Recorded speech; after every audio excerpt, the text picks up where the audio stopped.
Simple guide to theory of relativity. Classical relativity. First off, there are some things that we need to accept. There is no such things as absolute motion or absolute rest. Objects move relative to each other.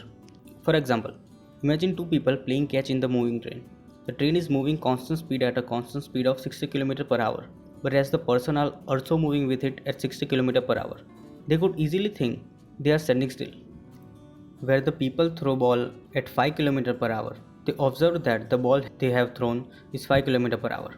But imagine one another person who is standing still on station has observed the ball has moved at 65 km per hour. But the person on the station really standing still? No. The earth is constantly rotating in motion. The sun is constantly rotating in motion. And the galaxy is constantly rotating in motion. Therefore, nothing at absolute rest or absolute motion. Things just move relative to each other. This is the classical relativity. Now, special theory of relativity, time dilation. The other thing we need to accept is the speed of light is same for all observers. So again, imagine a beam of light being reflected between set of mirrors, and we have two of them. Now one of them is moving close to speed of light. We can see in the moving set of mirror that the beam of light is moving a greater distance. Now take one of them and put it on the spaceship with observer and another with on the ground with another observer. The speed of light must be same for both observer, and the light beam must hit the bottom mirror after the same amount of time passed. But light beam on spaceship covering longer distance. How is that possible? The only way for that to work is if the time slows down for the spaceship observer. Time for spaceship observer has slowed, which allowed his light beam to travel a greater distance. Now look at it this way. Speed equal to distance divided by time. We all know that.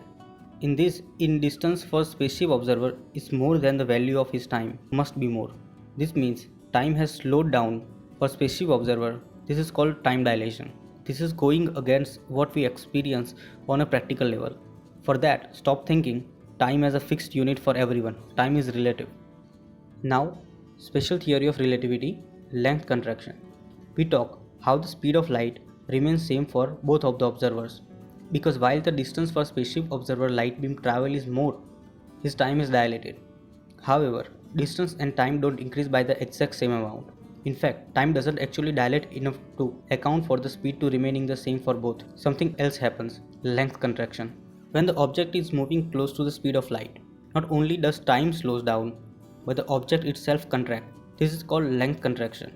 So in the scenario, spaceship observer and his light beam are actually smaller than we thought. So therefore, the distance the light beam has to travel is actually smaller.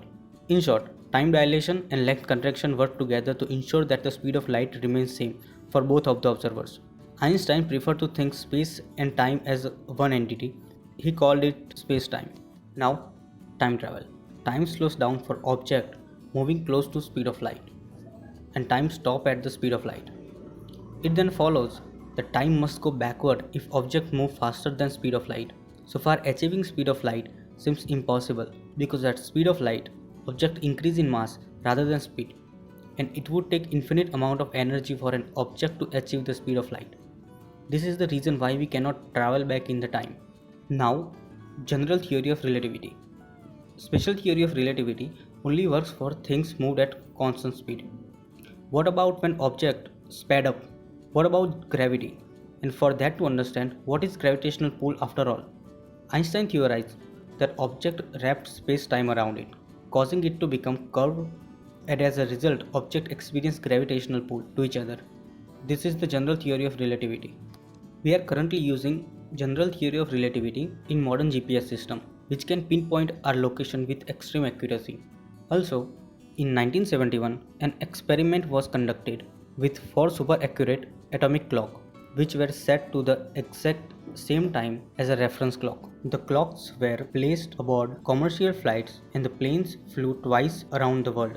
When the clocks returned and were compared to the reference clock, the clocks were no longer all synchronized, and the differences were consistent with the prediction of special and general relativity.